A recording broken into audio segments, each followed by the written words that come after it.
পর্ব সংখ্যা ২৭। বিয়ে সাজে স্টেজে বসে আছে ফায়জা। ঘড়ি কাটা গিয়ে ৪টায় ঠেকেছে, কিন্তু বরযাত্রী আসার খবর নেই। ফারহান আর ফরহাদ গিয়েছে খোঁজ নিতে। ফারহানা বেগমের চিন্তায় প্রেশার ফল করেছে। সাইবা তার পাশে বসে আছে। বিয়ে বাড়িতে কানাঘুষা বেড়েই চলেছে। ফায়জার চাঁদের মতো মুখটা আষাঢ়ের কালো মেঘে ঢেকে যাচ্ছে। নিজের মতো স্থির হয়ে বসে আছে সে। কোন দিকে কোনো খেয়াল নেই তার। ফোনের মেসেজ টোন বাজতেই চোখে তুলে তাকালো সে। কী বলে শুরু করব বুঝতে পারছি না। তোমাকে যেদিন প্রথম দেখেছিলাম সেদিন নিজের মনের মধ্যে তোমার অস্তিত্ব অনুভব করেছিলাম। গম্ভীর একটা মেয়ে এভাবে আমার হৃদয় নাড়িয়ে দিয়েছে, বিশ্বাস করতে কষ্ট হচ্ছিল। ভালোবেসে ফেললাম তোমায়। তোমার আম্মু খুব স্নেহ করতেন আমাকে। আমি জানি তোমাদের তুলনায় আমরা কিছুই না, তবু সাহস করে নিজের মনের কথা জানিয়েছিলাম তোমার আম্মুকে। আমার মনে হয়েছিল তোমাকে পাওয়ার একটা চেষ্টা করা উচিত, যাতে ভবিষ্যতে এটা ভেবে আফসোস করতে না হয় যে চেষ্টা করলে হয়তো তোমাকে পেয়ে যেতাম। বিশ্বাস করবে কি না জানি না, যেদিন আমাদের এঙ্গেজমেন্ট হলো সেদিন বাসায় এসে বাচ্চা ছেলেদের মতো কেঁদেছিলাম। এঙ্গেজমেন্টের পর থেকে খুব চেষ্টা করেছি তোমার সাথে সহজ হতে, তোমাকে বুঝতে, কিন্তু বারবারই ব্যর্থ হতে হয়েছে। তবে এইটুকু বুঝতে পারতাম তুমি আমাকে মেনে নিতে পারছো না। আমি সামনে আসলেই তোমার চোখে মুখে অস্বস্তি ভর করে। ভাবলাম বিয়ের পরে সব ঠিক হয়ে যাবে। একবারের জন্য মাথায় আসেনি তুমি অন্য কাউকে ভালোবাসতে পারো। যখন বুঝলাম তুমি, তখন অনেকটা দেরি হয়ে গেছে। তোমাকে এ পর্যন্ত টেনে আনতে চাইনি, বিশ্বাস করো। নিজের সাথে বারবার যুদ্ধ করে হেরে যাচ্ছিলাম। খুব স্বার্থপর হতে চাইছিল মন। আমার ভালো থাকার খোরাক যে তুমি, তাই একটু স্বার্থপর হয়ে তোমাকে নিজের করে নিতে চেয়েছিলাম, কিন্তু শেষ পর্যায়ে এসে হেরে গেলাম। দুজনকে কষ্টের সাগরে না ভাসিয়ে আমি না হয় একাই ভেসে গেলাম। তবুও তো আমার ভালোবাসার মানুষটা সুখী হলো। ছোটবেলা থেকে অভাবের সংসারে বড় হয়েছি। বাবা মা খুব কষ্ট করে আমাকে এ পর্যন্ত এনেছে। তোমার কথা বাড়িতে জানানোর পর থেকে মা একটু রেগেছিলেন, তবে পরে মেনে নিয়েছিলেন। আমার এত প্রচেষ্টা বিফলে গেল। সত্যি করে একটা কথা বলি ফাইজা, আমার না খুব কষ্ট হচ্ছে। বুকের ভিতর অসহ্য যন্ত্রণা হচ্ছে। বারবার মনে হচ্ছে তুমি কেন আমাকে ভালোবাসলে না। আমাকে কি একটুও ভালোবাসা যেত না? একবারের জন্য কি হাসি মুখে কথা বলা যেত না? জানো, আমি চাতক পাখির মতো অপেক্ষা করতাম তোমার একটু হাসি দেখার জন্য, কিন্তু আফসোস তো আর দেখা হলো না। আমি চলে যাচ্ছি তোমার শহর ছেড়ে। জীবনের বাঁকে আবার যদি কখনো দেখা হয়, আমার সাথে হাসি মুখে কথা বলো প্লিজ। বিয়ের আসরে অপেক্ষা বিয়ের আসরে অপেক্ষা করানোর জন্য ক্ষমা চাইছি। সিদ্ধান্ত নিতে দেরি হলো, তাই। ভালো থেকো আমার ভালোবাসা, জাবের। চোখ থেকে দুফোঁটা পানি গড়িয়ে পড়ল ফোনের স্ক্রিনে। ঝাপসা চোখে একবার আশেপাশে তাকালো ফাইজা। ফাইজার অসহায় দৃষ্টি দেখে বুক কেঁপে উঠল আদিবের। ২ পা এগিয়ে যেতেই ফাইজা নিজ জায়গা থেকে উঠে গেল। সামনেই সানোয়ার সাহেব মাথায় হাত দিয়ে বসে আছেন। তার পায়ের কাছে বসে শান্ত গলায় বলল, বিয়েটা হচ্ছে না আব্বু। জাবের চলে গেছে এই শহর ছেড়ে। এতে তার কোনো দোষ নেই, সব দোষ আমার। তুমি এসব কিছু বন্ধ করতে বলো আব্বু। আমার দম বন্ধ হয়ে আছে। আমি রুমে যাচ্ছি, কিছুক্ষণ একা থাকতে চাই। আর পারলে আমাকে ক্ষমা করো।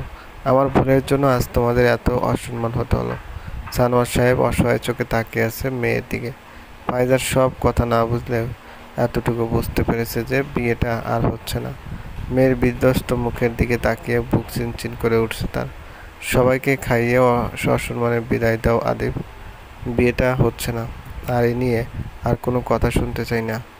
আদিব মনে মনে খুশি হলেও ফাইজার বিধ্বস্ত মুখের দিকে তাকিয়ে খারাপ লাগছে তার।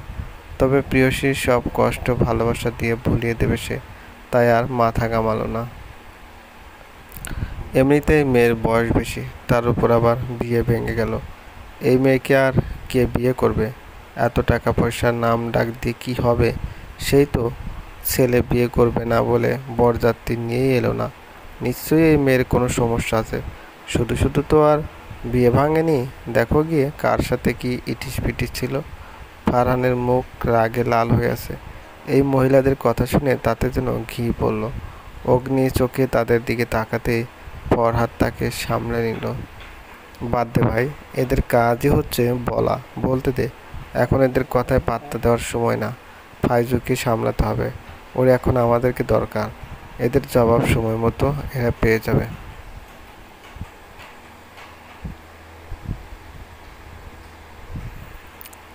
ফারহান আক্রোশে ফেটে পড়ল। ফরহাদের দিকে তাকিয়ে ক্ষুব্ধ হয়ে বলল, ওদের বোঝা উচিত ওরা কাকে নিয়ে কথা বলছে।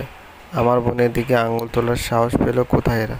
আমার বোনকে নিয়ে একটা বাজে কথা বললে সব কয়টাকে এখানে পুঁতে ফেলবো। ফারহান সাদিকের বোনও। ওর চরিত্র নিয়ে কথা বলার আগে হাজারবার ভাবতে হবে। এদের এই মুহূর্তে এখান থেকে বিদায় কর ভাই, না হলে আমার দ্বারা কোনো অঘটন ঘটে যাবে। ফরহাদকে রেখেই ফারহান হনহন করে ভিতরে চলে গেল।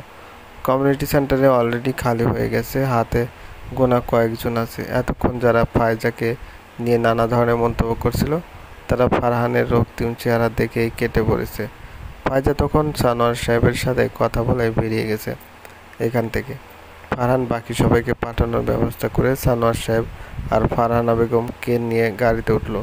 সোয়েব, আদিব, ফারহাদ আর সায়রা বেগম এক গাড়িতে যাচ্ছে। সাহেবা ফায়জার সাথে বেরিয়ে গেছে। নীতি আর সাবা ওদের সাথে আছে। ফারহানা বেগম এখনও কেঁদেই যাচ্ছেন। ওখানে গিয়ে ওদের পেলে না ফারহান। সানোয়ার সাহেবের বিরস গলা শুনে ফারহান তার দিকে তাকালো। বাবার এমন অসহায় চেহারা এর আগে কখনো দেখেনি সে। এত টাকার মালিক হয়েও তাদের জীবন সব সময় সাধারণ মানুষের মতো ছিল। সানোয়ার সাহেব খুব সাদামাটা জীবনযাপন করতে পছন্দ করেন। সবসময় হাসি খুশি মানুষটা আজ মেয়ের চিন্তায় একদম নেতিয়ে গেছেন। না আব্বু, ওরা কালকে রাতেই নাকি এখানে থেকে চলে গেছে। কোথায় গেছে কেউ কিছু বলতে পারছে না। আত্মীয় স্বজনও তেমন কেউ এখানে নেই। তুমি চিন্তা করো না আব্বু, আমি ঠিক ওদের খুঁজে বের করব। আমার বোনকে ধোঁকা দেওয়ার ফল ওদের পেতে হবে। শেষের কথাগুলো দাঁতে দাঁত চেপে বলল ফারহান। রাগ যেন কিছুতেই কমছে না ওর।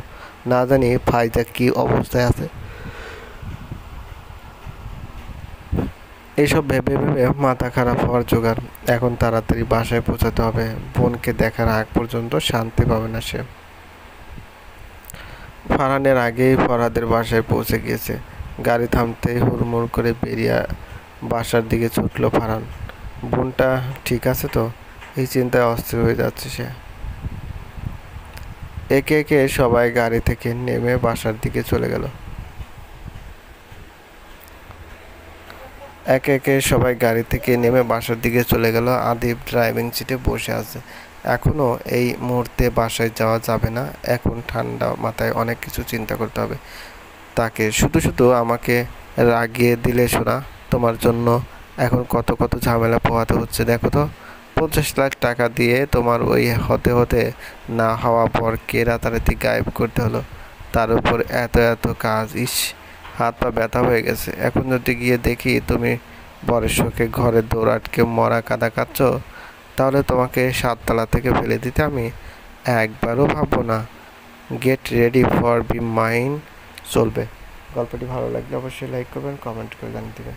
আর চ্যানেলে যদি নতুন হয়ে থাকেন অবশ্যই সাবস্ক্রাইব করবেন। পাশে থাকা বেল আইকনটি প্রেস করে রাখুন, যাতে নতুন নতুন ভিডিও আপলোড করার সাথে সাথে আপনার